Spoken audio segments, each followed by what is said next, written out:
Leemos Génesis capítulo 16, versículo 1. Génesis no es el libro más antiguo, se cree que no, era uno de los que post-exilio, se le conoce como los post-exílicos del 586 por ahí, así de que no es nuevo. Tenemos versículo 1. Dice: Sarai, mujer de Abraham, no le daba hijos, y ella tenía una sierva egipcia que se llamaba Agar. Y quiero quedarme ahí, puede tomar su asiento, o quiero meditar en esto. Y uno de los versículos o de los temas que quiero abordar es cómo confrontamos conflictos. Lo cierto es que la vida está llena de conflictos, ¿correcto? Cómo confrontamos. Ahorita está de moda los aranceles que están, ¿correcto? Que nos están haciendo la vida de cuadrito nosotros, ¿no? Hay guerras a través del comercio, guerras de humanos, guerra entre familia, guerra de todo, ¿correcto? La pregunta es: ¿cuál es el patrón o cuáles son los parámetros que nosotros como cristianos debemos de tener, ¿correcto? Yo creo que este tema es uno de los temas muy, muy importante, por el hecho de que estamos rodeados de conflictos, de decisiones, y la pregunta es: ¿cómo estamos confrontando nosotros los problemas? A mí me preocupa mucho porque no es muchas veces que tengo la razón. Yo quiero enfatizar mucho hoy en este mensaje. Muchas veces nos esquivamos: no, pastores, que yo tengo la razón; no, pastores, que yo tengo mi derecho; no, pastores. Déjame decirte algo, hermano, no quiero que te ofendas, pero en aquel día que estemos en el cielo te vas a dar cuenta que eso no contaba. Lo que muchas veces defendiste no fue tu derecho, sino tu ego. Nada más, solo para que digan: oh, tenía razón. No se trata de eso, ¿correcto? Y aquí hay un problema muy grande. Quiero meditar en dos mujeres, dos mujeres bien interesantes, que bíblicamente tienen un papel muy importante, históricamente tienen un papel muy importante, pero que estas mujeres no solamente fueron producto o un instrumento de Dios para levantar a dos naciones grandes, ¿correcto? Que fueron bendecidas y que son bendecidas por parte de Dios, los árabes y los israelitas, ¿correcto? Pero Sarai, mujer de Abraham, esta mujer tenía un problema. Mira, el versículo 1 te da el panorama, el problema, ¿correcto? Sarai, mujer de Abraham. Y si se dan cuenta, Sarai y Abraham, o sea, con los nombres tú ya puedes identificar el problema que está ahí, ¿correcto? Que no tenían prole. Y Abraham era un hombre muy rico. Abraham era un hombre con muchas ganancias. Su mayordomo Eleazar, ¿correcto? O Eleazer. Pero Sarai era estéril, ¿correcto? Aproximadamente 90 y algo de años, ¿correcto? Pero mira, no le daba hijos. Ahí está el primer problema. No le daba, ese es el problema, no le daba hijos. Ella tenía una sierva egipcia que se llamaba Agar. Versículo 2: dijo entonces Sarai a Abraham: ya ves que Jehová me ha hecho estéril, te ruego pues que te llegues a mi sierva, quizá tendré hijos de ella. Y atendió Abraham al ruego de Sarai. Este era un hombre bien obediente, bien sumiso, ¿correcto? Llégate a mí, concubina, mayormente si Agar estaba joven, ¿correcto?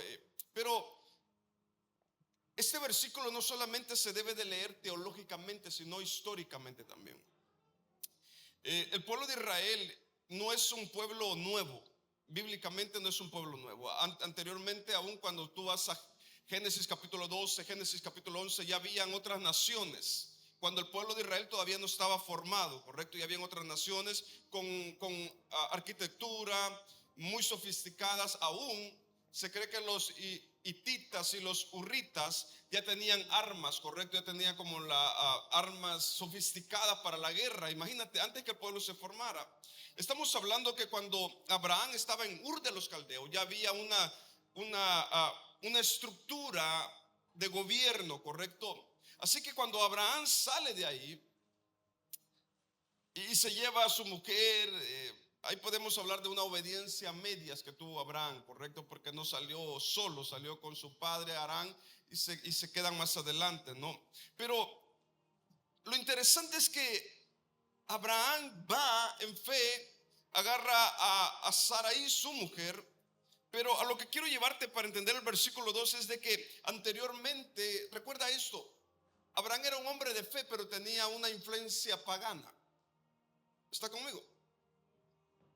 Y esto influye mucho porque había algo llamado el Código de Hammurabi, que en ese entonces decía el Código de Hammurabi, que hoy se conoce como las leyes matrimoniales, correcto, que tiene mucha influencia en los matrimonios, pero el Código de Hammurabi decía de que si tú eras estéril, tú tenías que, el esposo tenía que meterse o juntarse en intimidad con su concubina para que tuvieran hijo, y el hijo de la concubina iba a ser hijo de ella, ¿correcto?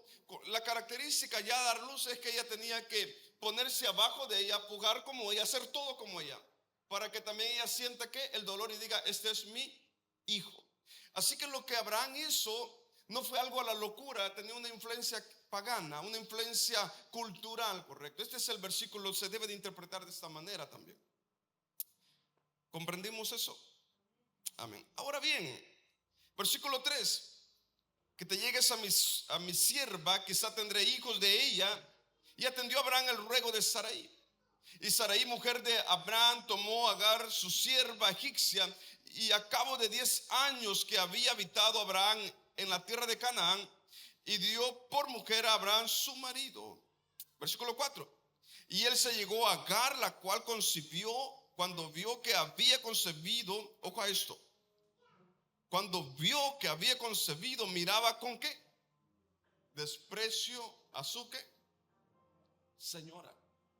Si se dan cuenta, Agar no era una miel en pan en dulce, no sé cómo le llaman, no era una mujer que tenía un carácter bueno. Dijo, bueno, ahora yo tengo ventaja, ahora esta mujer tiene, mi patrona tiene dinero, pero no tiene qué prole, así de que yo soy más dichosa que ella y ahora le voy a hacer la vida imposible, ¿correcto? Fíjate esto, bien interesante, porque cuando se te dan las cosas muchas veces, cuando eres bendecido, se te olvida cuál fue tu posición. Había un hombre que entraba muy humilde, homeless, y se sentaba siempre en la primera fila, en la primera banca. Venían los sugieres y lo sacaban y le decían, tu lugar es allá atrás, siéntate allá atrás si quieres estar en la iglesia. Por mucho tiempo, por 6 meses, este hombre venía en cada servicio, se sentaba en la primera silla, en la primera fila. Llegaban los servidores y le decían, te dijimos que atrás es tu lugar, quédate atrás. Pasó un año lo mismo, porque este hombre tenía hambre de Dios. Y la hambre de Dios no mira condiciones, ni raza, ni credo, ni social, algo nada, ¿verdad? Así que pasaron 6 meses, este hombre dejó de ir a la iglesia. Nadie lo extrañó. Nadie ni siquiera supo el nombre de él. Qué lamentable decir durante mucho tiempo y ni siquiera cuando estás enfermo se acuerden de ti, correcto. Ni el pastor. Así que pasó el tiempo. 6 meses después él llega a la iglesia y se sienta allá atrás. Pero este hombre llegó diferente, llegó con una mochilita, llegó con un traje bien elocuente, esta persona llegó bien elegante. Llegaron los servidores y le dijeron, hermano, venga, siéntese enfrente, allá está su lugar, véngase, no se quede aquí atrás. Este hombre le dijo, aquí atrás es mi lugar, no se preocupe. Y no le declaró nada. Así que pasó el tiempo, durante otros 6 meses, los servidores estaban pensativos porque este hombre siempre andaba una mochilita. Donde quiera que iba andaba su mochilita, andaba su cartera, que andan las mujeres que pesa más que cualquier otra cosa, ¿correcto? Este hombre andaba y andaba. Y cuando llegaron los servidores le dijeron al pastor, pastor, por favor, no podemos estar en paz sin decirle esto. ¿Qué pasa? Este hombre nos da miedo. Viene bien elegante, viene un carro del año, pero no sabemos qué anda en su mochila, pastor. Puede ser una bomba, puede ser, no sabemos qué sea. Así que, pastor, no queremos que lo deje entrar. Vamos a estar con usted hasta que le enseñe lo que hay en la mochila. El pastor bien obediente se para enfrente y le dice: tú no vas a entrar hasta que me muestre lo que hay en tu mochila. Este hermano le dice: sí, claro, no tengo ningún problema en mostrarle. Cuando este hombre abrió la mochila, salió un olor muy, pero muy desagradable. Y los hermanos y el pastor solo voltearon la cara y se taparon la nariz y le dice: pero ¿por qué andas eso? Y le dice que aquel día, antes yo era la persona que se sentaba enfrente, indigente, homeless, con esa ropa sucia. Yo era. Mi abuelo murió, me dejó toda la herencia de millones. Por eso yo tengo ahora que vestirme bien por mi posición. Y le dice: entiendo eso, pero lo que no entiendo, ¿por qué andas la mochila ahí? Le dice: para que nunca se me olvide de dónde yo era. Qué importante es eso, ¿verdad? Qué importante es que por más que crezcas en la sociedad, siempre recuerda que depende de Dios. Que hubo un principio, correcto, que nunca se te olvide eso, porque el día que se te olvide, hermano, te volvés miserable en carácter. La gente te va a buscar no por tu esencia como persona, sino por sacarte un beneficio. Amén. Ahora bien, Agar se le olvidó de que ella tenía una posición de servirle a Saraí, pero cuando miró que tenía ventaja, comenzó a hacerle la vida de cuadritos. Y es que la humildad, según el apóstol Pablo, es siempre mirar a la persona superior a ti. No importa si sabe leer, no importa si no sabe leer, siempre mirarla en la dignidad como persona, ¿correcto? Y eso es muy importante, es la esencia del ser humano. Por eso una vez dije en una prédica: ¿qué nos está pasando como seres humanos? Hemos perdido el afecto, el sentir. Hey bro, te amo. Nos hemos vuelto tan simples y tan apáticos a los sentimientos ajenos. Y Agar era ese tipo de persona, ¿correcto? Y aquí surge la pregunta, ¿no? Y hemos predicado sobre Agar, pero pobrecita Agar.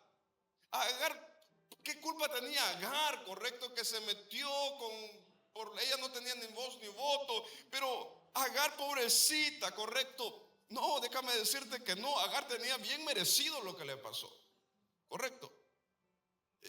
Y le hizo la vida de imposible a Sarai, olvidando cuál era su posición. Y es que, hermano, hay veces en la vida de que nos creemos la única moneda en el desierto, correcto, la última Coca-Cola en el desierto. Y cuando nos va mal, correcto, decimos: pero ¿por qué yo? ¿Pero por qué yo? ¿Y por qué solo a mí? Por eso me encanta el libro a Santiago, porque dice que es un espejo, 5 capítulos que te hablan de ética, cómo vivir la vida. Pero te dice que la palabra de Dios es un espejo porque te hace ver realmente el por qué estás pasando lo que estás pasando. Muchas veces sufrimos en la vida no porque seamos buenos cristianos, sino porque llevamos una mala mayordomía de vida, ¿correcto? Así que el sufrimiento que muchas veces tenemos no se debe por nuestra fidelidad a Dios, sino por nuestra infidelidad a Dios. Amén. Es que, pastor, tengo tantas cosas. Pero examínate por qué. Una buena mayordomía, mala mayordomía. Pero quiero llevarte más adelante el cómo confrontar conflictos. También tenemos a una mujer insensata llamada Agar, que le hizo la vida imposible a Saraí. Pero también tenemos a Saraí, correcto, otra mujer que no sabía cómo confrontar los problemas. Mira a Abraham. Esta mujer ahora me vitupera, ahora me hace esto. Está en tus manos, haz con ella, pues sácala de la casa. Yo no tengo por qué aguantar eso, sácala, correcto. Fíjate qué interesante, sácala de la casa. Así es la vida de dura, así es la vida de injusta. ¿Qué culpa tenía Ismael? Vuelvo y repito, qué bueno fuera en la vida que las acciones que yo cometo las pague yo, pero muchas veces abarcan a nuestros inocentes, correcto. Por eso yo una vez en mi nostalgia escribí un pequeño artículo que lo tengo en la casa y lo tengo ahí hasta que yo me muera, lo que sea, o antes salga, no sé. Pero el acto más egoísta del ser humano, el divorcio. Porque es un sufrimiento más grande. Hay un autor que dice que el divorcio es más difícil de superar que la muerte de un ser querido. Así es la magnitud y el golpe. Y abarca a nuestros hijos, correcto, por las decisiones de los demás. Alguien dijo, no, es que la gente se sorprende, correcto, cuando hay un divorcio, pero realmente el divorcio lo que refleja es que ya había una anomalía en cuanto al divorcio, ya había un matrimonio disfuncional. En el seminario de matrimonio voy a hablar cómo las características de un matrimonio disfuncional, porque mucha gente piensa que por el matrimonio disfuncional, mucha gente piensa que ya tienen que estar afuera, separados. No, hay mucha gente que está viviendo dentro del mismo techo, pero están viviendo disfuncionalmente, ¿correcto? No hay respeto, no hay amor. Hay maridos que olvidaron a conquistar a su esposa, atraer a su esposa, hablarle bonito. Ya la ven como una amiga más, ¿correcto? Para alguien con quien pasar el tiempo. No es eso el matrimonio. Pero no estoy hablando del matrimonio, así que vengan ese día. Quiero mostrarte que Dios no solamente quiere salvarte, sino que restaurarte también. ¿Quiénes creen eso? Hay mucha gente que está salva, pero está herida. Y déjame decirte este punto, que a nadie le gusta, ni a mí. Para Dios sanarte, muchas veces tienes que ir al epicentro de donde estuvo la acción que hiciste, ¿correcto? No sé si me doy a entender. Hay un hombre que a mí me llama mucho la atención en las cartas pastorales, Onésimo. Quiero que vaya conmigo a Filemón. Versículo 8. Fíjate lo interesante, Filemón, versículo 8. Había un hombre llamado Onésimo. Y miren las características que el apóstol Pablo le da, lo tenemos. Alguien me dijo, pastor, yo ni sé, creo que no hay Onésimo. Usted se equivocó a leer, pastor. No, lo que pasa es que nunca ha leído Filemón, por eso. Versículo 8 y dice así: por lo cual, aunque tengo mucha libertad en Cristo para mandarte lo que conviene, más bien te ruego por amor, siendo como soy, Pablo, ya anciano y ahora además prisionero de Jesucristo. Oigan estas palabras del apóstol: libre y prisionero. Versículo 10: te ruego por mi hijo, ¿qué? Onésimo, a quien engendré en mis prisiones. Ahorita explicamos eso. El cual en otro tiempo, ojo a esto, el cual en otro tiempo era ¿qué? Inútil, pero ahora a ti y a mí nos es útil, el cual vuelvo a enviarte. Ojo a esta palabra, el cual vuelvo a enviarte. Hay un porqué. Tú pues recíbele como a mí mismo. Yo quisiera retenerle conmigo para que en lugar tuyo me sirviese en mis prisiones por el evangelio, pero nada quise hacer sin tu consentimiento, para que tu favor no fuese como de necesidad, sino voluntario. Interesante esta historia, porque Onésimo, cuando el apóstol Pablo le dice en algún tiempo era inútil, lo que Pablo le está diciendo: Onésimo, porque según la historia, algunos comentaristas, Onésimo salió huyendo de Filemón, que llevó una pertenencia, dinero, no sé, pero se llevó algo que no le pertenecía.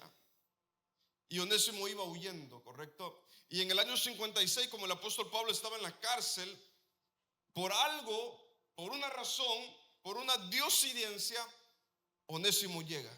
Y como el apóstol Pablo, literalmente todos los días le cambiaban carcelero, porque el apóstol Pablo los convencía para que aceptaran a Cristo. ¿Cómo iba a escapar Onésimo de Pablo? Tenía que convencerlo, ¿correcto?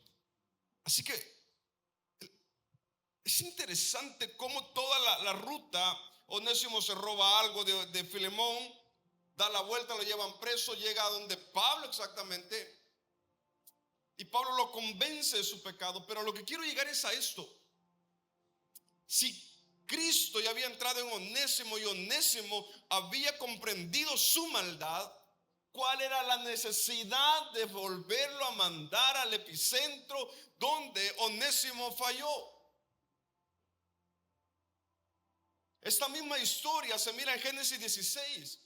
Cuando Agar ya había sido liberada, correcto. Cuando Dios en el desierto había nacido un manantial, correcto. Porque Agar se fue de ese lugar para no ver morir a su hijo.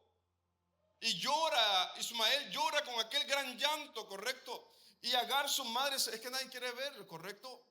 Se entiende Agar. Pero ahí aparece el ángel de Jehová y le dice: ve donde tu hijo porque no va a morir. Ahí va a haber todo lo que necesitas. Milagro de Dios. Lo interesante de Pablo, y lo quiero contrarrestar con Génesis, es que, hermanos, muchas veces pensamos que al venir a Cristo se va a solucionar todo, correcto. Déjame decirte que no. Muchas veces tienes que, ya teniendo a Cristo, tienes que volver donde la persona que dañaste sin Cristo y decirle: hermano, perdóname. Porque antes yo te hice la vida imposible, pero ahora en Cristo yo me siento mal y quiero pedirte perdón, correcto. Era lo que Pablo le estaba dando una lección a Onésimo. Onésimo, aunque en el mundo hiciste esto, ahora en Cristo es cuando más tienes que mostrar que realmente Cristo vive en tu vida. Y Onésimo me encanta porque él fue obediente. No dice la Biblia con qué actitud fue, pero déjeme parafrasearlo. Me imagino que él fue donde: Filemón, patrón, perdóname, yo te fallé. Me diste tu confianza y la regué, correcto. Pero ahora que Cristo entró a mi vida, yo quiero pedirte perdón. Y si tengo que hacer algo para lograr tu confianza, lo voy a hacer. Ojo a esto. ¿Qué diferencia ir con esta mentalidad, correcto? Yo siempre, cuando me piden consejo de alguien que ha dañado a alguien, le digo: ok, ve y pídele perdón. Cállate. Todo lo que te diga la persona dañada, tú aguántate, muérdete la lengua hasta que ella se desahogue. Porque muchas veces nosotros vamos: hey, perdóname, pero la persona, no, es que tú, no, pero es que ya comenzamos al tú por tú, correcto. Eso no es un verdadero arrepentimiento, ok. Yo les digo: si en verdad estás arrepentido, tienes que soportar lo que te diga la persona. Aguantar. Hasta volverte a ganar la confianza, correcto. Porque no es de justificar tus errores, porque se supone que ya lo reconociste. Amén. Así que Pablo le dice a Onésimo: vuelve donde fallaste, Onésimo. Vuelve a restaurar lo que dañaste, Onésimo. Y quiero que vaya conmigo. Ahí siempre en Génesis, versículo 8, versículo 7. Y le halló el ángel de Jehová, y habían salido, correcto, por mandato de Abraham, el ángel de Jehová junto a una fuente de agua en el desierto, junto a la fuente que está en el camino de Shur. Versículo 8. Y le dijo a Agar, sierva de Sarai: ¿de dónde vienes tú y a dónde vas? Ojo a estas preguntas. A mí me encantan las preguntas del Señor. El ángel de Jehová, muchos creemos que es el Señor Jesús mismo, correcto. Otros, por ejemplo, cuando se presentó con Jacob. Pero me encantan estas preguntas, porque no es que las va a hacer porque Él no sabe. Las va a hacer para que tú confieses esas áreas que necesitas confesar. ¿Desde hace cuánto tiempo no te confiesas con Dios, hermano? No estoy hablando con un ser humano mortal, con Dios. Hoy escuché una frase que me llamó mucho la atención que por más que te escondas para no pecar, siempre vas a tener una audiencia, que es Dios. Interesante, ¿verdad? O sea, no tenemos por qué. Cuando yo leo Salmo 139, me encanta. Cuando dice: Señor, ¿por qué no vamos a Salmo 139?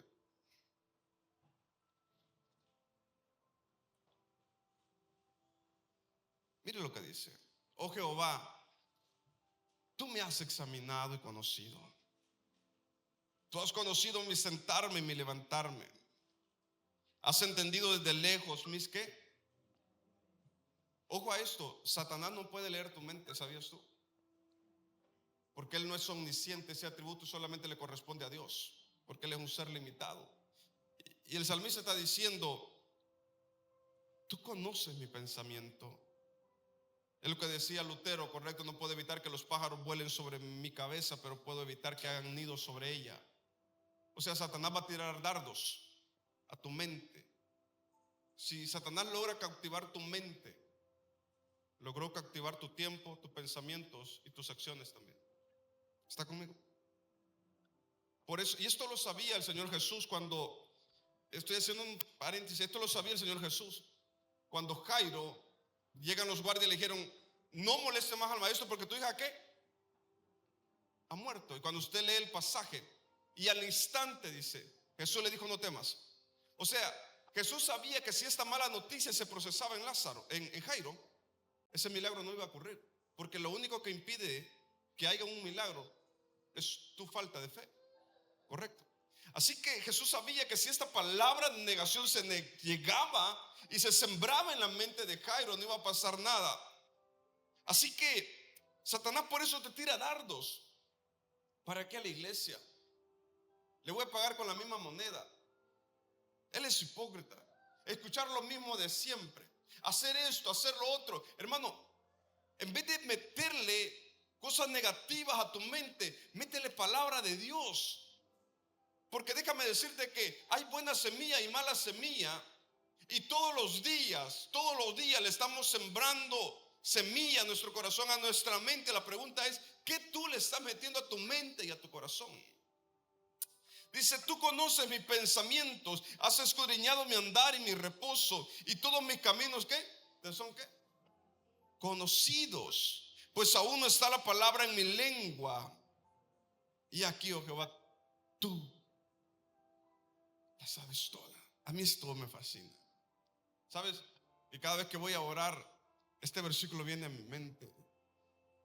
Y le digo, Señor, ¿qué puedo decirte que te sorprenda? ¿Qué puedo decirte que tú no lo sepas? Si antes que venga tú ya lo sabes todo. Y me encanta eso. Y he aquí, oh Jehová, tú lo sabes todo. Wow.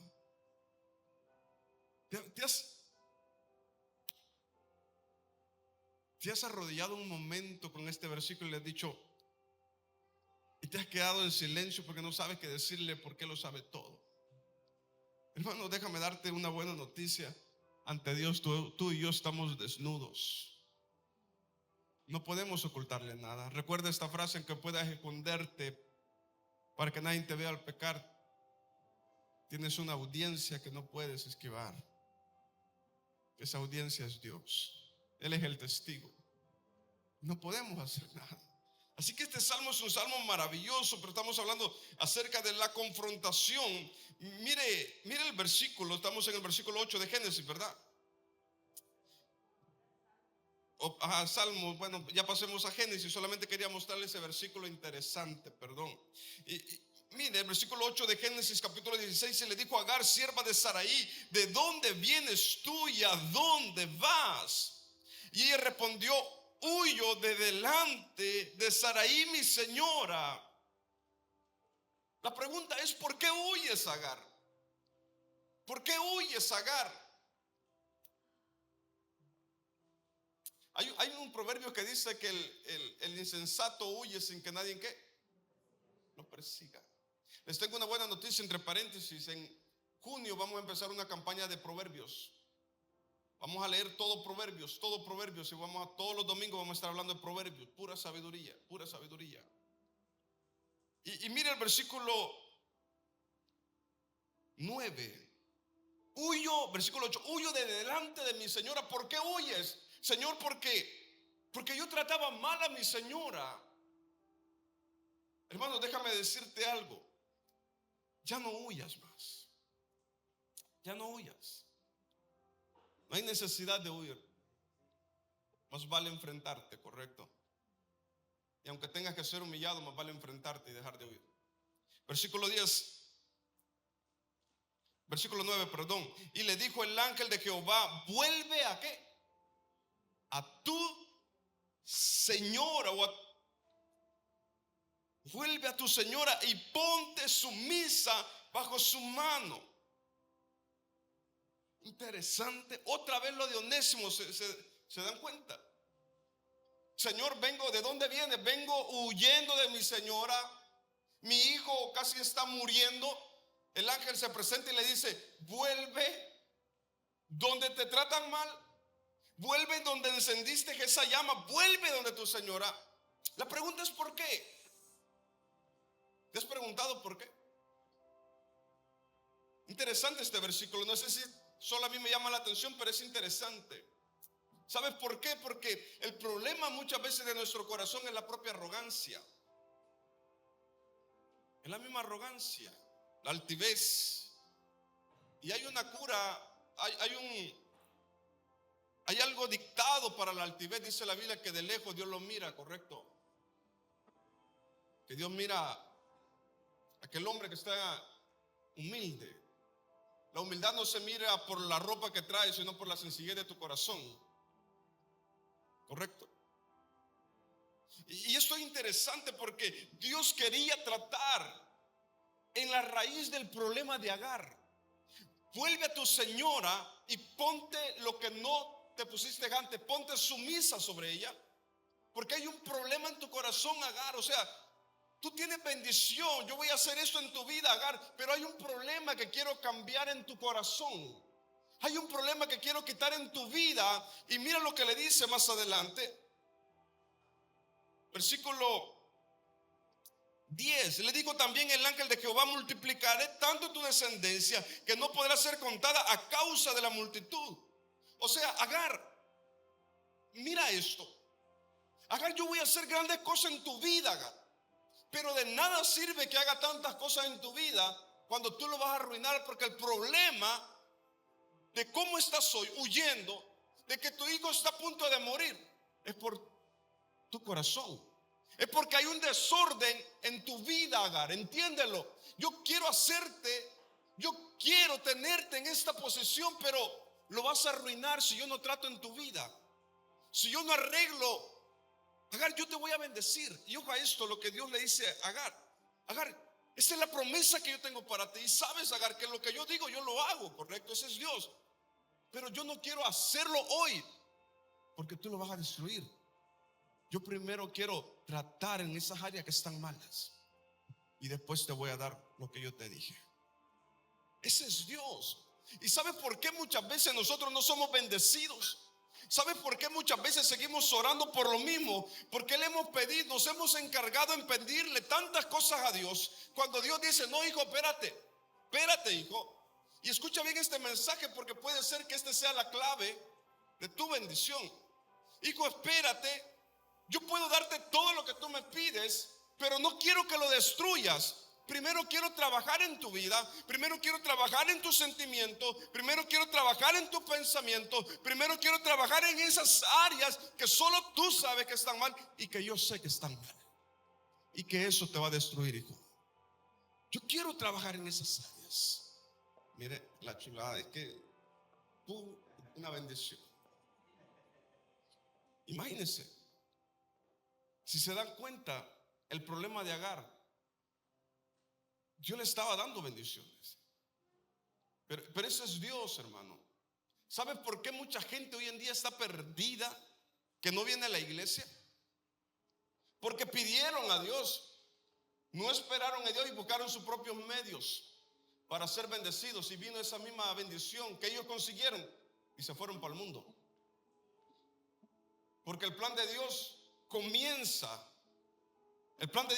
con restaurar tu corazón, restaurar tu alma, restaurar esos sentimientos desordenados, para cuando Dios te bendiga, tú puedas mirar al cielo y decir: pacientemente esperé en Jehová, y Él me oyó, y Él me prosperó, y Él me bendijo, y Él hizo de mí, de lo que yo era nada, ahora lo que yo soy es por Él, correcto. ¿Sabes por qué la gente hace ese tipo de oración? Porque antes hubo un proceso de creador a hijo, Y eso es lo que Dios quiere hacer en nosotros, hermano. Es lo que Dios quiere hacer en nosotros.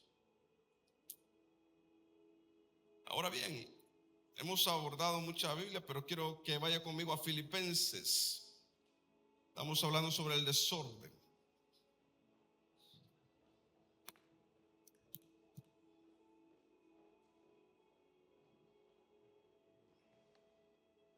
Estas dos mujeres eran tremendas, hermano, tremendas. Versículo 2, 4, Filipenses capítulo 4, versículo 2. También esta es una carta pastoral, ¿correcto? Fue escrito como en el 56, 57, por ahí. ¿Lo tenemos? Versículo 2 dice: ruego a Evodia, ¿y a quién? A Síntique, que sean de un mismo ¿qué? Sentir en el Señor.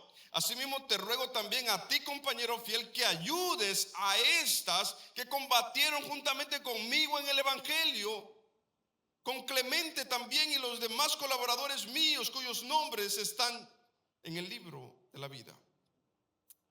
Este versículo me llama mucho la atención, porque aquí vemos dos gentes, dos personas que eran compañeras de milicia con el apóstol Pablo, o sea, que sufrieron penalidades, gente digna de admirar, héroes de la fe. ¿Está conmigo? Pero ojo a esto, pero que a la hora de confrontar conflictos se comportaban como niñas. Está pesado, ¿no? Que a la hora de cuando había un disgusto, salían dos niñas, a la oración eran guerreras, al ayuno eran guerreras, a la palabra de Dios eran guerreras, pero no sabían confrontar problemas. Me parece que William MacDonald dice que el problema que se evidenciaba acá era un problema en cuanto a la liturgia. Es que no, va a presidir primero nuestra hermana. No, déjalo que después preside, ahora que hay que predicar. Cositas como esas que el apóstol Pablo tuvo que decirle. Aquí vemos dos patrones interesantes. Uno, dos mujeres que no podían confrontar conflictos. Dos, había un intermediario. Padres y madres de familia, este es el consejo que te doy. Tú eres un intermediario. Tú no vas a resolver los conflictos de tus hijos, porque los vas a hacer inútiles. Tú eres un mediador de conflictos. ¿Está conmigo? Miren lo que le dice el apóstol Pablo. Ayuda, o sea, interviene a estas para que puedan lograr un conflicto. No les dice solucionales el conflicto. Dice interviene, o sea, sé intermediario de ellas. Nunca hagas las tareas de tus hijos. Pastor, está cansado. Deja que cuando ya tenga 20 años y ya sea grande. Ramiro le va a tocar, ya lo voy a ver con las ojeras como el pastor venía. Ya en este mes, ¿verdad? Una bendición.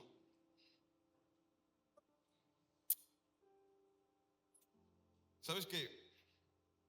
Se me vino cuando estaba dando a luz mi esposa. Yo estaba con el corazón acelerado y dije: Padre, dame fuerza, no es que me atiendan a mí, no a ella. Pero ¿sabes qué? El embarazo de una mujer es como la vida espiritual. El proceso duele. Y duele. Pero ya cuando sales formado, tú te deleitas. Así está la mujer también cuando está embarazada y está en el cuarto. Están los doctores. Ellas están en su dolor. No quiero ni imaginarlo. Pero ellos están en eso. Pero cuando ya escuchan el llanto, ellas no sé cómo agarran fuerza y piden al niño, porque sabían que ese dolor traía una recompensa. ¿Sabes por qué? Déjame darte esta frase. Porque las mamás dejaron de pensar en el sacrificio por pensar en el resultado que les daría el sacrificio. Amén. Muchas veces cuando buscamos a Dios debemos de pensar de esta manera. No pensar en el sacrificio, sino pensar en el resultado que nos va a dar el buscar y someternos a Dios siempre. Amén. Quiero ir terminando, 2 minutos y termino, les prometo. Y Cinti que le dice, y quiero llevar una palabra con ustedes, Efesios capítulo 4, versículo 26, cuando dice, airados, pero no pequéis. Ahora bien, la palabra airados no es una palabra mala, ¿correcto? Déjenme darles un dato que hoy en día lo quieren hacer legal, esto, una patología que está ahorita reciente. Uno, y les va a sorprender a usted, que para muchos el airarse ya puede ser tomado como una adicción. No sé quién comprendió eso. El airarse, el enojarse, ya muchos psicólogos lo están catalogando ese sentimiento como una adicción. O sea, que la persona no puede vivir sin sentir este sentimiento de enojo y de ira. Ya la medicina es lo que está probando hoy en día. ¿Y sabe por qué, hermano? ¿Qué es lo que produce el enojo y la ira? Una insatisfacción, ¿sí o no? Te enojas porque hubo una insatisfacción, porque hubo algo que tú no estabas ¿qué? De acuerdo. Imagínate. O sea, el problema no es airarse, el problema no es enojarse, el problema es vivir airado y vivir enojado. Así que la cara de limón en el nombre de Jesús fuera, hermanos. Y miren lo que dice, no se ponga el sol sobre vuestro ¿qué? O sea, no podemos evitar, si hay uno de los del Gálatas capítulo 5, si hay un fruto que debemos de usarlo 24 horas del día, es el dominio propio. Amén. O sea, no permitas que tu sentimiento de ira, que tu sentimiento de enojo opaque o debilite o domine tu dominio propio. Nunca un sentimiento va a controlarte. Dile a los problemas, tú debes de controlar esos sentimientos, tú debes de controlar esos impulsos. Más vale morderse la lengua a decir algo que te va a perjudicar toda la vida. Amén. ¿Está conmigo o no está conmigo? Jesús le dice airados. Jesús se airó, Dios se airó. Pero tanto Dios como Jesús nunca dejaron que ese impulso de ira los dominara.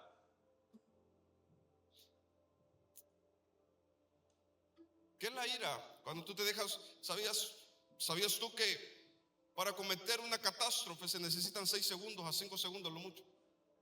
Segundos, no muchos. O sea, ese sentimiento. Yo siempre he catalogado mayormente en esta generación que la gente no sabemos controlar ni analizar nuestros sentimientos. Todo lo vemos como sentimientos, el noviazgo, el matrimonio, nuestra relación con Dios. Si queremos subimos, si no queremos no subimos. ¿Desde cuándo el compromiso, la responsabilidad va a sustituir mis sentimientos? Yo no quiero, pero tengo una responsabilidad con Dios. ¿Correcto? Es más importante mi responsabilidad que lo que yo sienta. Había un hombre que compró un carro del año. Le dije que en 2 minutos ya me pasó. Compró un carro del año. Llegó bien feliz el primer mes, correcto. Ya el segundo, cuando viene la primera letra, dicen que me metí. Pero este hombre estaba bien feliz, un carro del año. Se lo muestra y le dice lo normal. Hijos, no se vayan a subir ahí. Primer mes, ese carro está limpito, chulada. De los 2 meses para allá, corchetos por acá, chetos por allá y todo, no. Es que ya el carro se vuelve un closet, hermano. Tremendo. Y este padre le dice, hijos, cuidemos el carro, nos va a costar mucho. Así que lo que hace el padre, lo tiene. La hija dijo, mi papi está, entonces este mes ha estado contento. Voy a hacer algo para mi papi, lo voy a elogiar, correcto. Y comenzó a pintar su carro, correcto. Lo comenzó a pintar, papá te amo, por dentro y por fuera. Cuando el papá sale, recuerda airaos, pero no pequéis. Se enciende en ira, en enojo. Le quita los colores de la mano a la niña de 5 años y les da en la mano, no lo hagas, no lo hagas, no lo hagas, hasta que llega un vecino y se los quita, le quita a la niña y literalmente lo llevaron de emergencia al hospital a la niña. Se indignó tanto el papá que la castigó y le dio una buena lección para que nunca más lo hiciera. Ojo a este concepto. Cuando llegaron al hospital, el papá, típico, nunca reaccionamos en el momento hasta que después, hasta cuando se tranquiliza todo, correcto. Es que la sangre la tengo caliente ahorita, hermano. Si tú te conoces y sabes que la sangre está caliente, más vale correr que luego llorar de lamento. Cobarde no es el que huye, sabio es el que huye, porque se conoce a sí mismo. Amén. Llega esta niña, llega el papá, se queda ahí, llegan los doctores y le dice el papá, doctor, ¿cómo está mi hija? Está bien, puede pasar a verla si quiere. Estaba ese cuarto medio oscurito, estaba la luz a fondo. La niña cuando miró a papá se quedó sorprendida, le dice, papá, de 5 años, la niña, papá, gracias por venir. Me alegra mucho verte, papá. Y le dice, papá, aprendí mi lección. Ya sé que con el carro no se juega, papá. Ya aprendí mi lección. Cuando el papá sonrió porque no sabía lo que había pasado, sonrió y miró las manos que estaban ya, no tenía manos la niña, sino que todos estaban con vendas. Y la niña levanta las manos y le dice, sí, los bracitos, y le dice, papá, aprendí mi lección, pero devuélveme mis manitas. ¿Sabes que esto es la vida real? Eso es lo que pasa. Muchas veces le tomamos más prioridad a las cosas materiales. Muchas veces vale más decirle, hija, quiero hablar contigo, esto no se hace, me vas a ayudar a limpiarlo. Esa va a ser mi lección, que hacer algo que realmente va a perjudicarlo, no por un momento, sino para toda la vida, ¿correcto? Dice la Biblia, airados, pero no pequéis. Muchas veces, por eso la Biblia nos manda a estar constantemente crucificados con Cristo, para que en esos momentos de adversidad, de lucha, cuando pensamos que todo se salió de control, Cristo nos haga recordar quién realmente somos nosotros, que somos nuevas criaturas, que ya el viejo hombre ya está afuera, que ya que me bajé de la cruz, ese dicho ya no va a ir para el cristiano, porque todos los días vive en continuo sometimiento a Cristo.